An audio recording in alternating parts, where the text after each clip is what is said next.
यार रिया, तुझे कितना कन्विंस किया मैंने, लेकिन तू है कि मानने को रेडी नहीं। 2 मिनट के लिए, सिर्फ 2 मिनट के लिए प्लीज घर चलना। मेघा, फिर कभी आती हूँ ना, प्लीज। अरे मेघा, रिया और चिराग भैया का झगड़ा चल रहा है, इसलिए तो नहीं आ रही है। ऐसा कुछ भी नहीं है। कितना खाती है तू? फिर भी मेरा फिगर मेंटेन है, खुद को देखो। चिप्स खाकर और भी नमकीन होती जा रही हो। वर्षा और मेघा रायवाची बहनें, अरे काम कर देना, हम लोग भी अपना नाम बदलकर बादल और मेघ रख लेते हैं, तो चारों मिलकर बिजलियां कड़काएंगे। भाई मजा आ जाएगा। हाय हाय।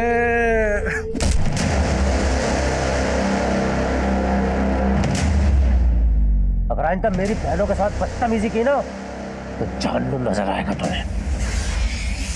चलो।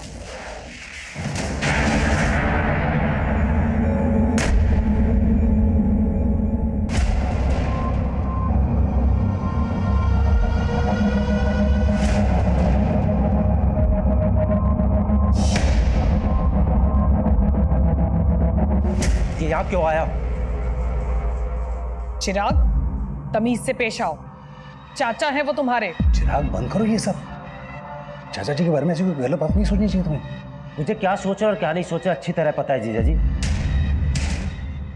अब मैं बच्चा नहीं रहा।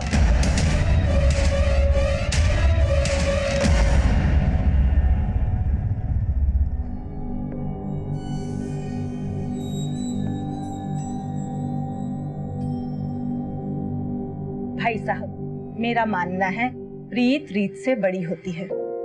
हमारे देवी देवताओं ने हमेशा प्रीत का मान रखा। जी एकदम एकदम 16 आने सच बात बोली आपने। तो इसी बात पर कर देते हैं प्रीत और रीत का संगम। ये लीजिए, आ गई आपकी बहू। दो बेटा, दो दो।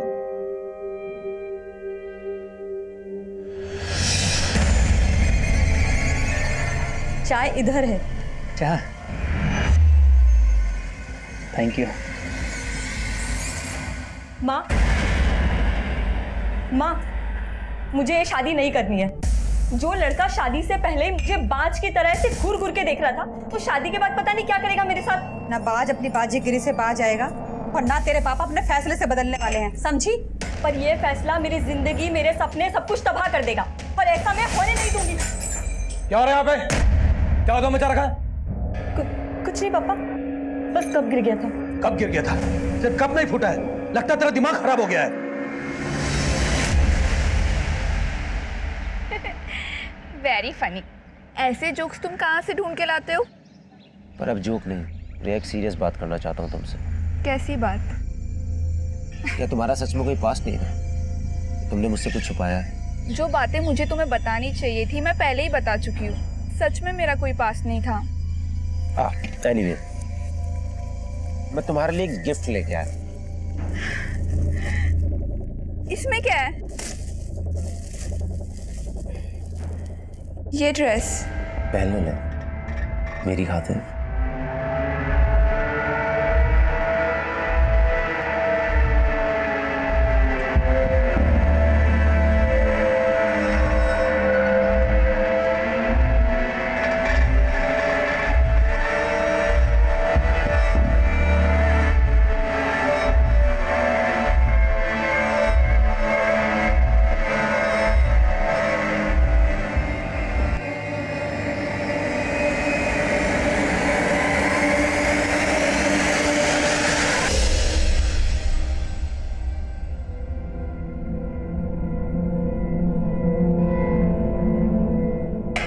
बस हो गया, मंडी जाना है मुझे, देर हो रही है।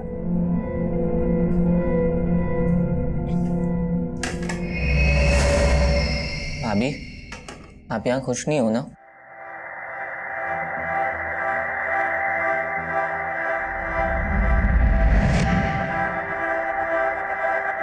क्यों रे? इसको हमदर्द बनने की कोशिश कर रहे हैं। तेरे इरादे ठीक नहीं लग रहे मुझे। बताऊं क्या राजीव भैया को? तो बता दो ना, मुझे फर्क नहीं पड़ता है।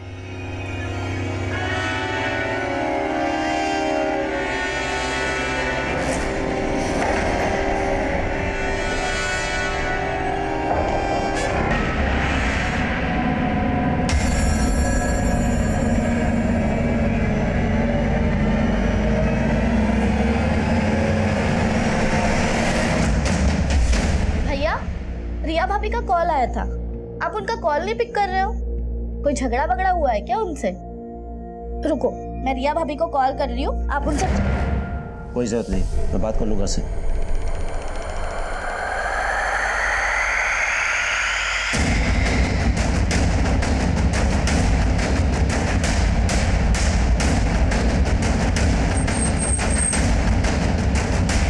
सर, एक लड़के की बॉडी है।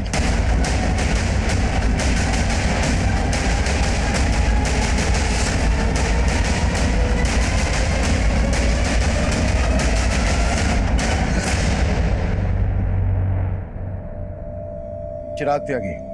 सर, इसके वॉलेट में कैश भी मिला है और इसका मोबाइल और घड़ी भी इसके पास ही था। गले में चेन भी है। मर्डर का मोटिव लूट तो नहीं था। देखो आसपास कुछ मिलता है क्या, और बॉडी पोस्टमार्टम के लिए भिजवाओ।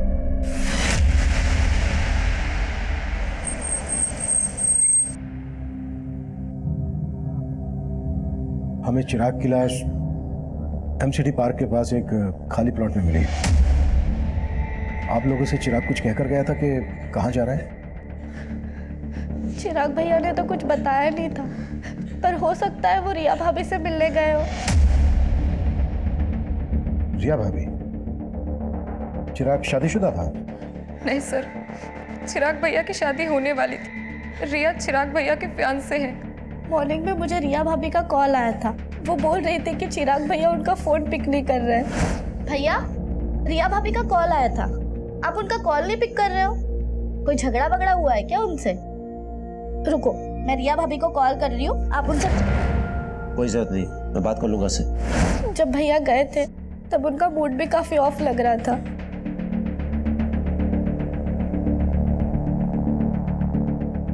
आप लोगों को किसी पर शक है जो चिराग का मर्डर कर दे? सर जरूर ये जतिन और उसके दोस्तों ने किया है। सर, कुछ दिन पहले मुझे और वर्षा को भी उनने बहुत परेशान किया था। इतना कुछ हो गया, आप लोगों ने पुलिस कंप्लेन क्यों नहीं की? चिराग भैया को लगा कि वो दोबारा ऐसी हरकत नहीं करेंगे।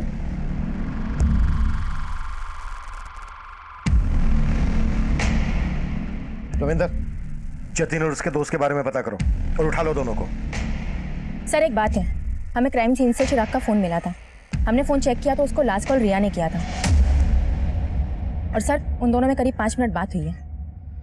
चिराग की बहनों की बातों से ऐसा लग रहा था जैसे चिराग और रिया के बीच झगड़ा हुआ। इस रिया से भी मिलना पड़ेगा।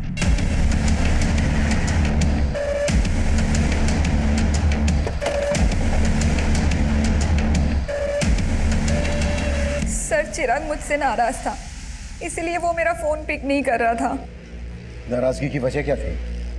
एक्चुअली मेरे पेरेंट्स का कहना था कि शादी के पहले हमें ज़्यादा नहीं मिलना चाहिए, और वो मुझसे मिलना चाहता था। मैंने उसे मना कर दिया तो उसे ये बात बुरी लग गई। चिराग की फोन पर आखिरी बार बात तुमसे हुई थी। क्या बातें हुई थी तुम दोनों के बीच?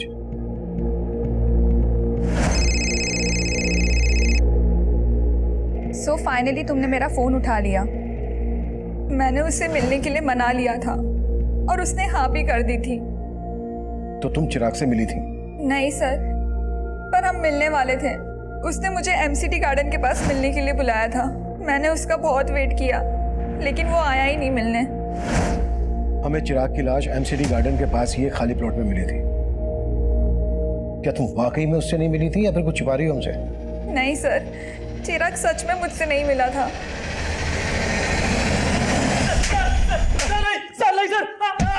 सर नहीं, सर मुझे कुछ नहीं मालूम। सर मैंने कुछ नहीं किया। सर तूने नहीं किया तो जतिन ने किया होगा। जतिन कहाँ है? सर जतिन 2 दिन पहले सर कुरुक्षेत्र गया था सर, और सर चिराग का मर्डर तो सर कल हुआ था। सर जतिन ने भी चिराग को नहीं मारा। सर अगर जतिन ने चिराग को नहीं मारा है तो वो अपना फोन बंद करके क्यों बैठा है? और कुरुक्षेत्र में कहाँ है वो? सर मुझे नहीं मालूम। सर मैं सर बोल रहा हूँ। सर नहीं मानेगा नहीं।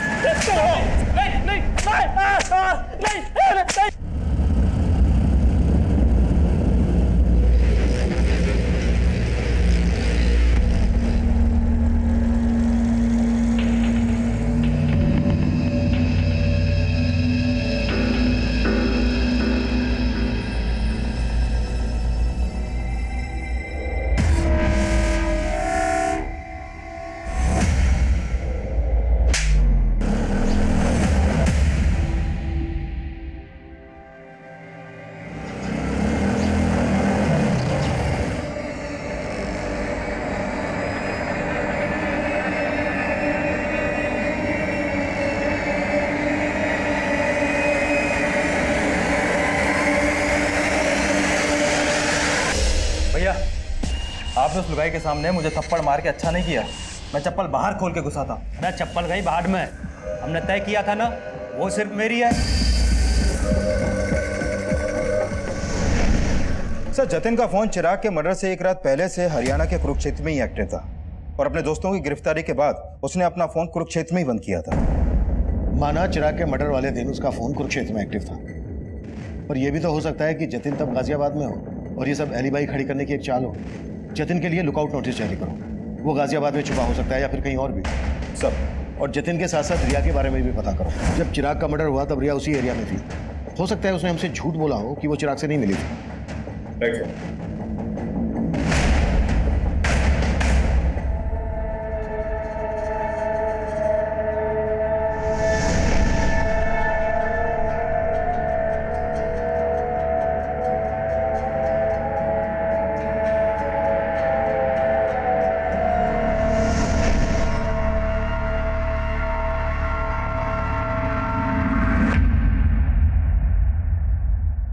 पानी पियो, लो पानी पियो।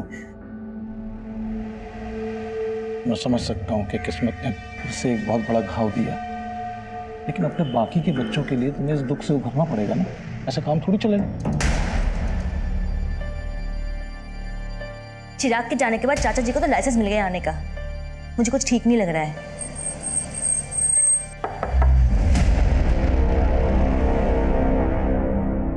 हम जतिन की तलाश कर रहे हैं, लेकिन हमें रिया के बारे में भी कुछ बातें जाननी है। चिराग रिया को कब से जानता था और क्या उन दोनों की लव मैरिज होने वाली थी? नहीं सर, उसका रिश्ता तो हमने ही करवाया था। दरअसल रिया मेघा और वर्षा के साथ एक ही स्कूल में थी। रिया और मेघा तो बचपन की दोस्त हैं। उसके घर वालों को हम बहुत अच्छे से जानते हैं। तो क्या चिराग इस शादी से खुश था? हाँ सर, ये शादी उसकी मर्जी से ही हो रही थी। आप ये सब क्यों पूछ रहे हैं? आपको क्या रिया पे शक है? मतलब मुझे पता लगा कि चिराग जब मिलने गया था रिया को तभी ये सब। आप क्या लगते हैं चिराग के? जी मैं चिराग का जीजा हूँ। वैसे रहते कहाँ हैं आप? जी मैं इसी घर में रहता हूँ, यही। नहीं, और आप? मैं चिराग का चाचा हूँ सर। चिराग मेरी भाभी का इकलौता बेटा था। उसके बिना ये घर सर, उसके गुनहगार बचने नहीं चाहिए सर। दोषियों को सजा दिलाना हमारी ड्यूटी है, आप चिंता मत कीजिए।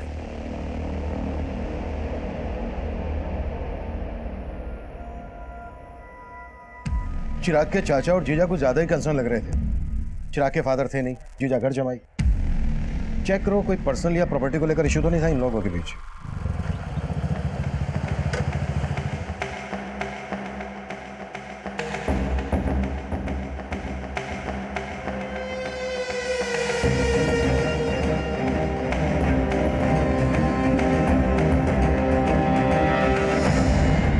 सर, रिया के कॉल रिकॉर्ड में ऐसा कोई क्लू नहीं मिला कि उसका किसी और लड़के से कोई अफेयर हो।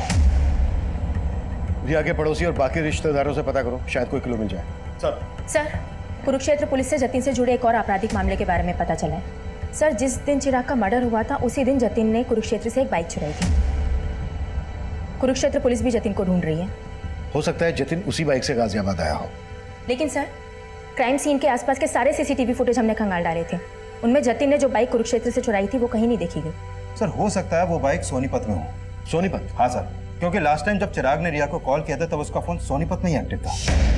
ये भी तो हो सकता है कि चिराग का मर्डर सोनीपत में किया गया हो और पर्पसली उसकी बॉडी को एमसीडी गार्डन के पास लाकर डंप कर दिया गया हो।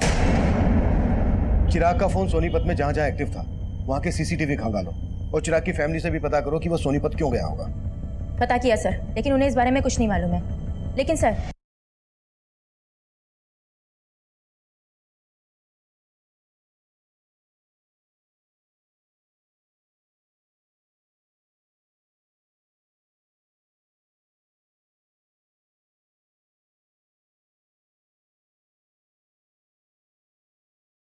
चिराग के चाचा रमाशंकर सोनीपत से कुछ 50 किलोमीटर दूर पानीपत में रहते हैं। चाचा के खिलाफ कुछ मिला? फिलहाल तो नहीं सर, लेकिन हम पता कर रहे हैं। और ये भी पता लगाओ कि जतिन का चिराग से जुड़े किन किन लोगों से कनेक्शन था। हो सकता है चिराग के मर्डर में जतिन को मोहरा बनाया गया।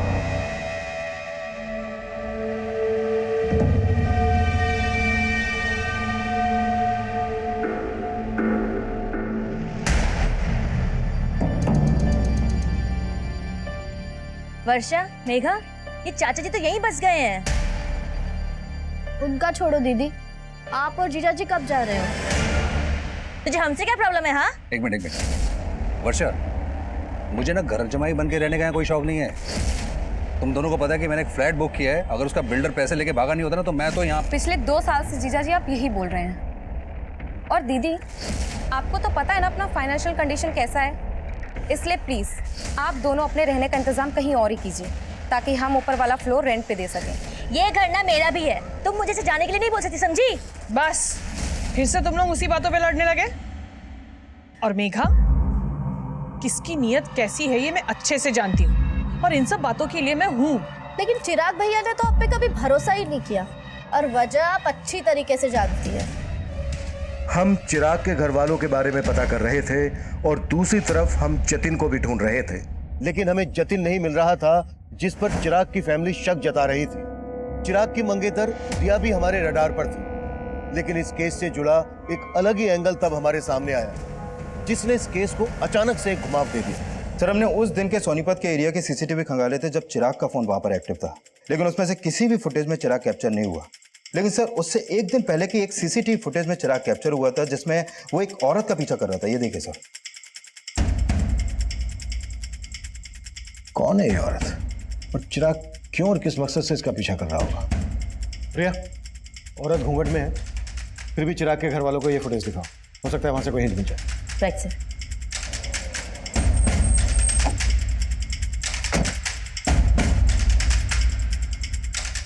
आप जानती हैं ये औरत कौन हो सकती है?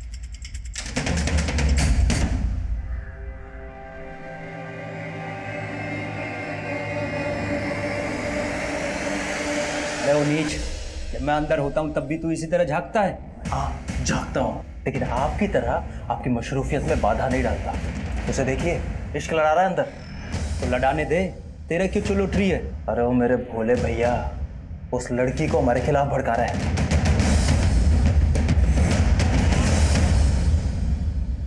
सर, चिराग की फैमिली इस औरत को आइडेंटिफाई नहीं कर पाई। वो लोग खुद कंफ्यूज है कि आखिर चिराग किसी औरत के पीछे क्यों जाएगा। सोनीपत के इस एरिया में पूछताछ जारी रखो, हो सकता है कि इसने कुछ विटनेस किया। सर, सुजाता के जिस रिश्तेदार ने रिया और चिराग का रिश्ता करवाया था, मेरी उनसे बात हुई। उनका कहना है कि चिराग के मर्डर वाली सुबह उनको रिया की माँ का कॉल आया था और वो रिया से चिराग का रिश्ता तोड़ना चाहती थी, लेकिन उससे पहले चिराग का मर्डर हो गया सर। यानी चिराग और रिया की स्टोरी में कोई और भी एंगल है। रिया की मदर ये रिश्ता तोड़वाना चाहती थी तो जाहिर सी बात है रिया को ये बात पता होगी, लेकिन रिया ने हमसे बताई नहीं। इस वजह से दोबारा मिलते हैं। अरे बाबली, अरे रो क्यों रही है? अरे आज रोने का दिन ना है, आज तो हंसने का मौका है। अरे अपना मुकुल है ना, उसका हैप्पी बर्थडे है और उसे आज मैं अपना दिन तोहफे में दूंगा। सर, मम्मी मेरे कहने पे ये रिश्ता चिराग से तोड़ने वाली थी, लेकिन फिर उसका मर्डर हो गया। मुझे इसलिए कुछ समझ में नहीं आ रहा था कि आप लोगों को ये बात बोलूं या ना बोलूं। समझ में नहीं आ रहा था? क्या फिर जानबूझकर ये बात हमसे छुपाई गई? नहीं सर, ऐसा कुछ भी नहीं है। तो फिर कैसा है? शादी क्यों तोड़ना चाहती थी? सर, एक्चुअली वो चिराग कुछ दिनों से बहुत अजीब बिहेव करने लगा था।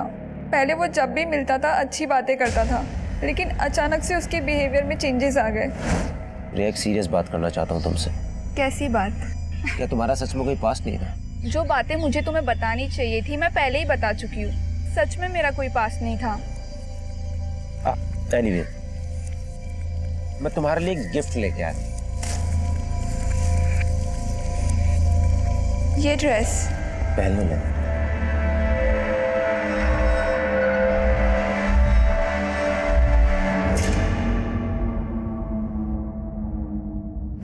सर, मुझे नहीं पता उसके मन में क्या चल रहा था, लेकिन उस दिन के बाद से वो बहुत अजीब अजीब सवाल करने लगा।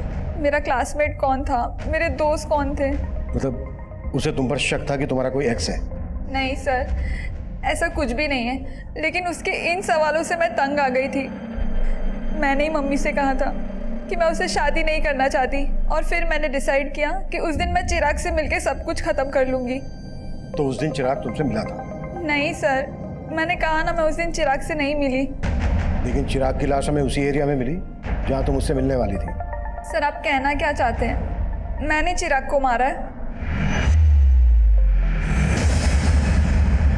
सब माना रिया के बयान से लग रहा है कि चिराग को डाउट था कि रिया का कोई पास्ट होगा, लेकिन जितना हमने रिया के बारे में पता किया उससे कहीं नहीं लगा कि रिया की लाइफ में कोई और लड़का भी होगा। लेकिन सवाल यह है कि चिराग को शक क्यों था?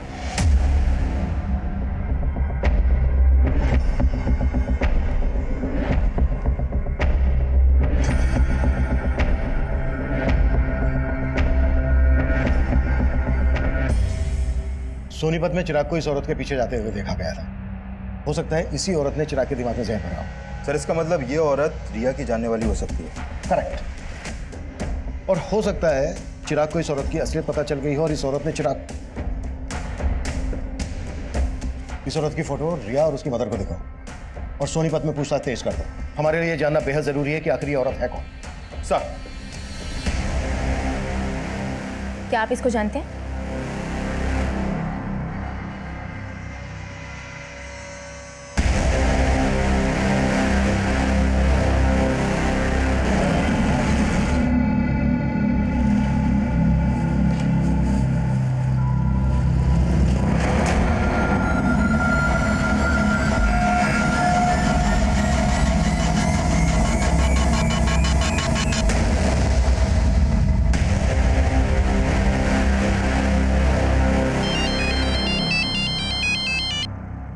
हेलो,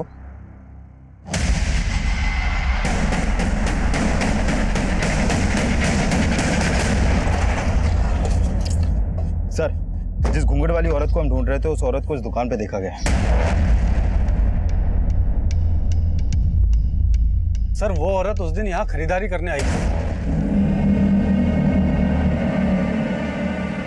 सुनिए, जी नहीं पहचाना?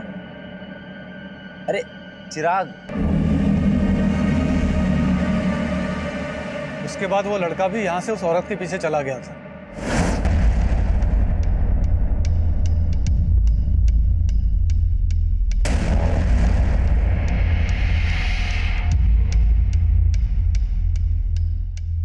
ये औरत पहले भी आती थी?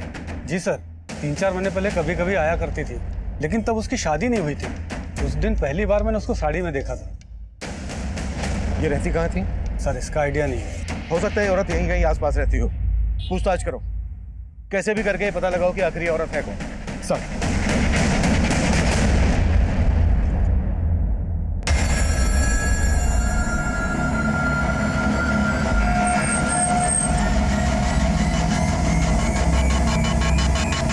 हम सोच ही नहीं पा रहे थे कि उस घूंघट वाली लड़की की चिराग के मर्डर में क्या भूमिका होगी, लेकिन उसी दौरान कुरुक्षेत्र पुलिस से हमें जतिन से जुड़ी एक अहम लीड मिली और आखिरकार हमने जतिन को धर ही लिया।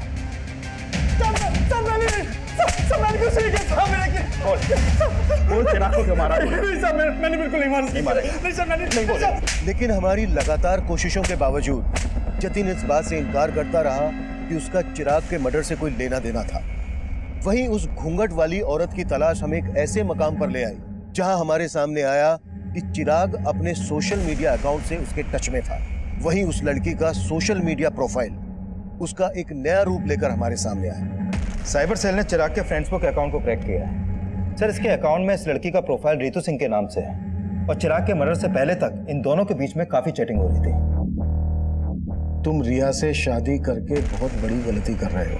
रिया का कई लड़कों के साथ अफेयर था और मेरे एक फ्रेंड को भी उसने धोखा दिया। तुम्हें विश्वास नहीं हो रहा है ना मेरी बात पर? मेरे फ्रेंड ने मुझे बताया कि रिया की बैग पर पिल है जो वही जान सकता है जिसका उसके साथ फिजिकल रिलेशन था। सर यानी ये रितु रिया को भी जानती है और उसके बॉयफ्रेंड को भी। लेकिन रिया ने रितु का फोटो आइडेंटिफाई नहीं किया और ना ही उसकी बैकग्राउंड से हमें यह पता चला है कि रिया का किसी के साथ कोई अफेयर था। हो सकता है कि रितु रिया के खिलाफ चिराग को भड़का रही हो।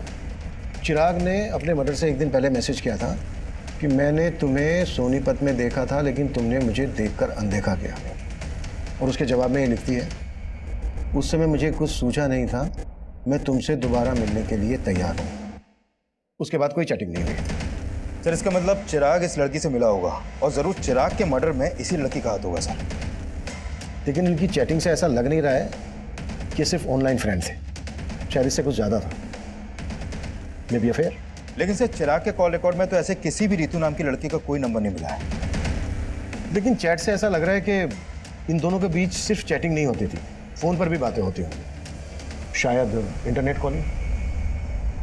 मामला जिल्टेड लवर का लग रहा है। लुक, चिराग और रितु एक दूसरे को पसंद करते थे, लेकिन चिराग रिया से शादी करने वाला था, तो हो सकता है रितु को ये बात पसंद नहीं हो और इसलिए उसने रिया के खिलाफ चिराग के दिमाग में जहर भरा हो, और जब उसे लगा कि उसका प्लान फेल हो रहा है तो उसने चिराग को मरवा दिया। पर इस लड़की का प्लान तो ऑलमोस्ट सक्सेस हो ही चुका था सर, क्योंकि रिया चिराग को शादी के लिए मना ही करने वाली थी। लेकिन इससे पहले कि रिया चिराग से मिल पाती, चिराग का मर्डर हो गया। एक काम करो, रितु के बारे में सब कुछ पता करो।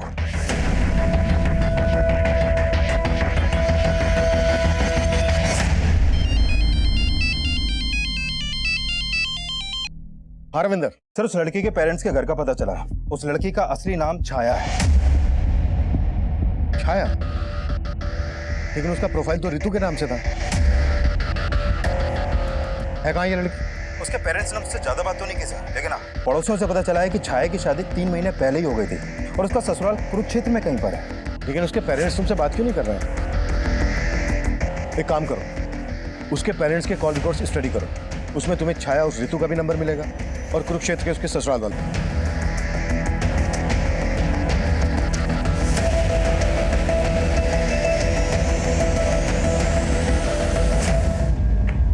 सर छाया के पेरेंट्स के कॉल रिकॉर्ड में छाया का नंबर तो मिला ही है, लेकिन उसके अलावा 2 नंबर और मिले हैं कुरुक्षेत्र के। ये देखिए सर, एक नंबर राजीव के नाम पे रजिस्टर्ड है और ये दूसरा अनीता के। कुरुक्षेत्र चलने की तैयारी करो। सर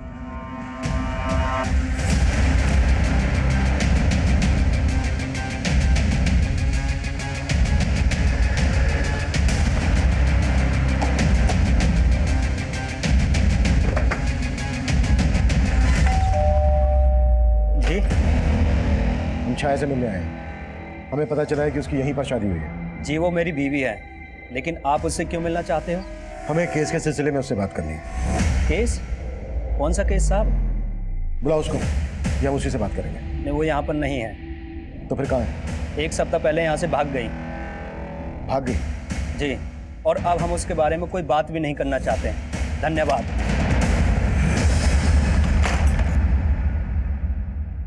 सर छाया का फोन स्विच ऑफ है। तो छाया का पति बोल रहा है कि 1 हफ्ता पहले ही छाया यहाँ से भाग गई थी। सर मुझे लग रहा है ये जरूर उसे बचा रहा है। हो सकता है छाया के फादर राम सिंह को पता चल गया था कि हम छाया को ढूंढ रहे हैं। एक काम करो, छाया के फादर राम सिंह पे नजर रखो और ससुराल वालों पर भी। इनके बारे में सब कुछ पता करो। सर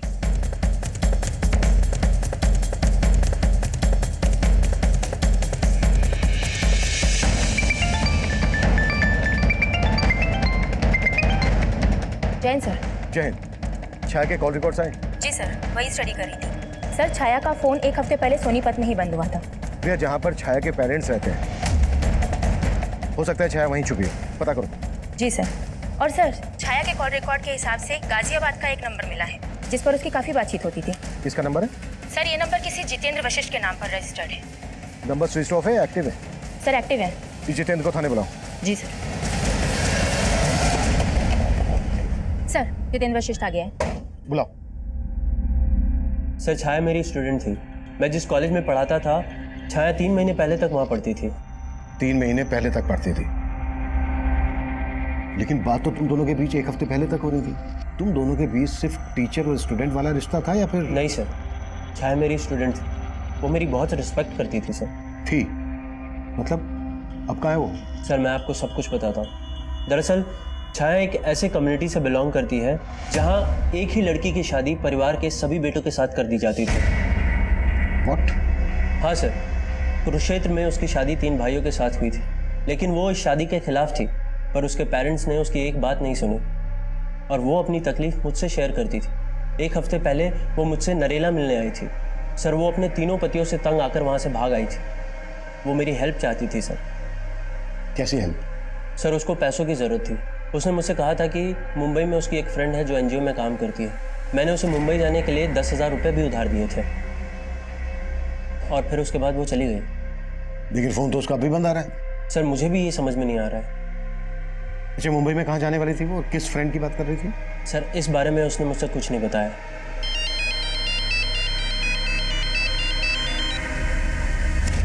हाँ रविंदर। सर सोनीपत पुलिस से एक चौंकाने वाली इंफॉर्मेशन मिली है। कुछ दिन पहले उन्हें सोनीपत में छाया की लाश मिली थी।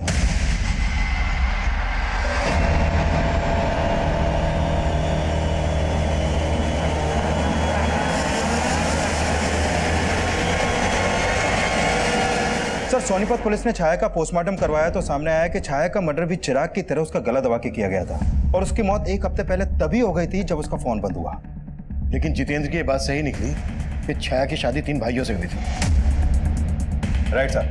और उस गांव में ऐसी कई औरतें हैं जिनके एक से ज्यादा पति हैं और सभी वहां के जमींदार हैं। सर उस गांव की रीति के हिसाब से एक ही परिवार के सभी बेटों की शादी एक औरत से इसलिए करवाई जाती है ताकि जमीन का बंटवारा ना हो, लेकिन औलाद पैदा करने का हक सिर्फ बड़े भाई को होता है। बाकी के भाई उस औरत को सिर्फ एक सेक्स वर्कर की तरह इस्तेमाल करते हैं। सर छाया इस शादी के खिलाफ थी। हो सकता है चिराग और छाया का शादी के पहले से अफेयर हो। इस बात में सच्चाई नहीं लग रही, क्योंकि चिराग रिया से शादी करने वाला था और छाया चिराग से ऋतु बनकर चैटिंग करती थी। हाँ, एक बार को ये हो सकता है कि छाया के तीनों पतियों को ऐसा लगा हो कि छाया और चिराग का अफेयर चल रहा है, इसलिए उन्होंने पहले चिराग को और उसके बाद छाया को मार डाला।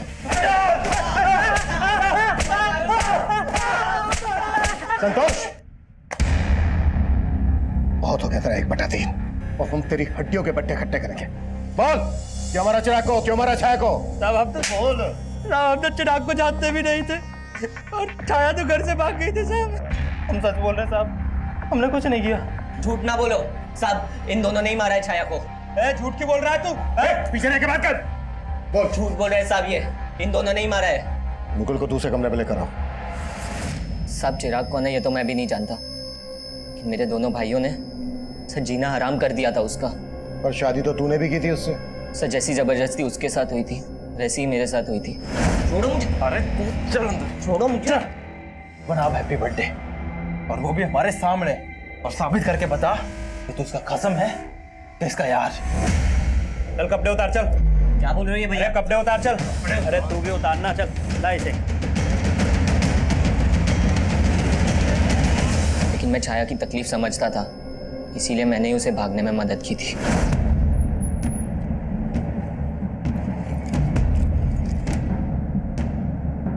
साहब वो गाजियाबाद बोल के निकली थी, लेकिन मेरे दोनों भाई उसे बाद में ढूंढ रहे थे। सच सच बता दे, कहाँ भेजा तूने उसे? नहीं भैया, मैंने उसे नहीं भगाया है। मम्मी कसम, मैंने उसे नहीं भगाया है। मम्मी आप तो। सर मुझे पक्का यकीन है उन्होंने उसे ढूंढ के मार दिया होगा। हमें पता चला है गाजियाबाद में वो अपने एक टीचर जितेंद्र से मिली थी, उससे 10,000 रुपये भी उधार लिए और वहाँ से सीधे मुंबई जाने वाली थी। मुंबई में उसकी एक फ्रेंड है जो एनजीओ में काम करती है। उसकी ऐसी किसी फ्रेंड को जानते हो जो मुंबई में रहती है? नहीं साहब, उसने तो बस मुझे इतना ही बताया था कि वो गाजियाबाद में अपने किसी दोस्त से मिलने जा रही है। इसके अलावा उसने मुझे कुछ नहीं बताया था साहब। सर मैंने चिराग के कॉल रिकॉर्ड्स में एक नंबर आइडेंटिफाई किया है जिस पर उसकी काफ़ी बात होती थी। वो नंबर उसके दोस्त उमेश का है सर। सर मैं और चिराग एक ही स्कूल में पढ़ते थे, हम दोनों काफ़ी अच्छे दोस्त थे। तुम्हें क्या लगता है चिराग का मर्डर किसने किया होगा? उसको नापसंद करने वाले उसके घर वाले भी थे। मतलब किसकी बात कर रहे हैं? सर एक तो उसके चाचा, चिराग से उनकी बिल्कुल नहीं बनती थी और मैं अपने जीजा से भी तंग आ गया था। उमेश। हाँ भाई। मैं जीजा जी से ज्यादा ना अपनी बहन नीलम के लिए दुखी हूँ। क्यों? अरे जीजा जी किसी काम के नहीं है, नौकरी ढूंढना तो दूर की बात, हमारे घर में आके बैठ गए। मैं दीदी की वजह से चुप हूँ, नहीं तो। सर चिराग के जीजा की उनके घर पर भी नजर थी और एक बार तो उन्होंने चिराग की माँ के गहने तक गायब किया। चिराग के जीजा ने चोरी भी की थी?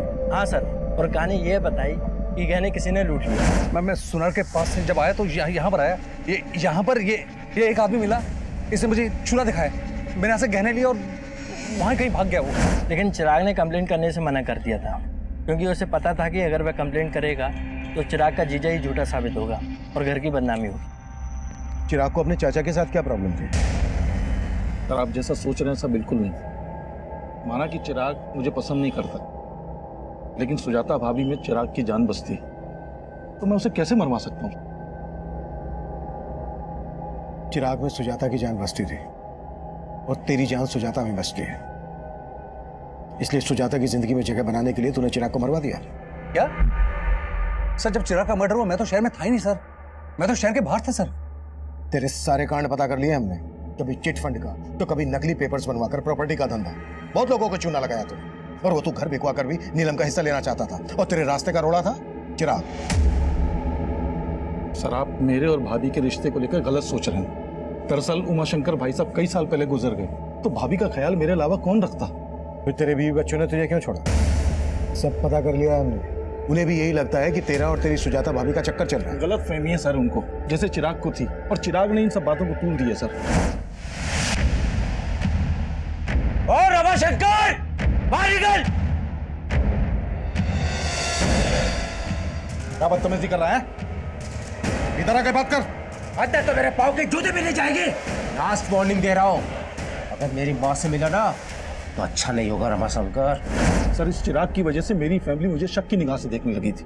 हो सकता है इसी बात का बदला लिया हो तूने चिराग से। सर मैं मानता हूँ कि मैं बहुत घटिया आदमी हूँ, लालची आदमी हूँ, लेकिन ये चिराग के मर्डर में मेरा कोई रिलेशन नहीं है सर। मेरे और सुजाता भाभी के बीच में तेवर भाभी से पहले दोस्ती का रिश्ता है। मतलब? सर बड़ी भाभी सुनीता की मौत के बाद। अब ये सुनीता भाभी कौन है?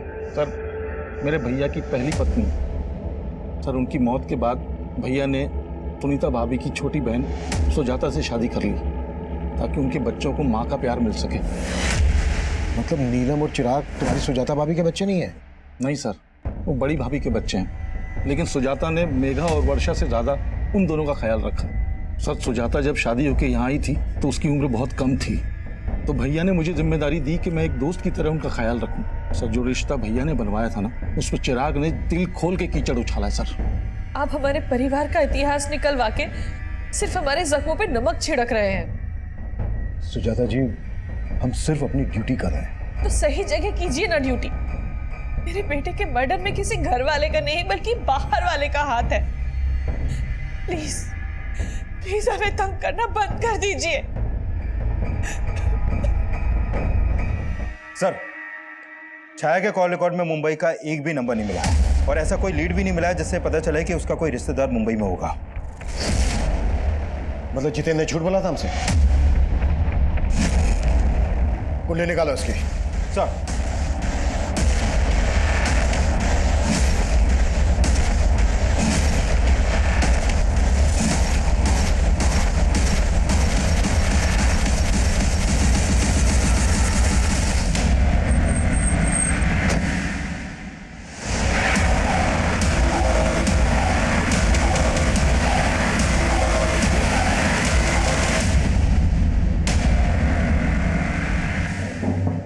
छाया का टीचर, मेघा का लवर।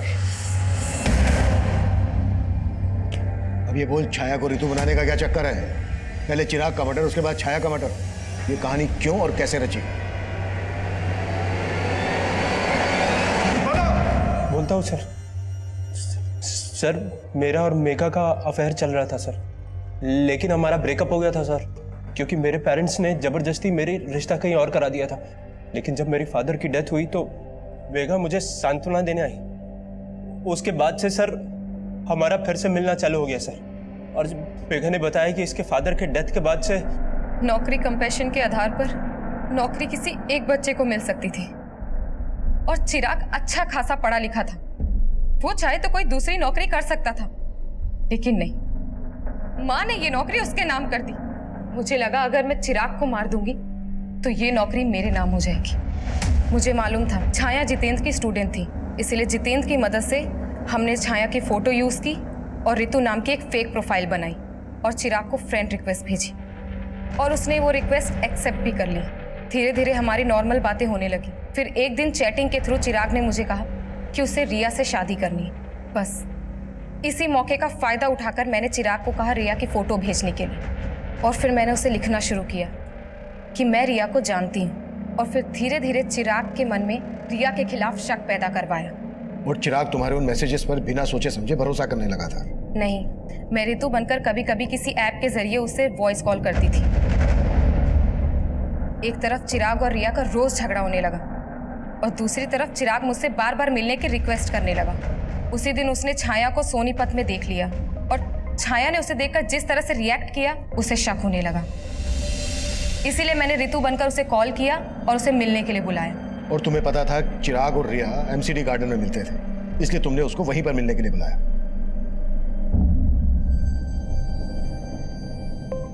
भैया, मेघा तू? रिया ने मुझे आपके पास भेजा है, चलिए मैं आपको उसके पास ले चलती हूँ।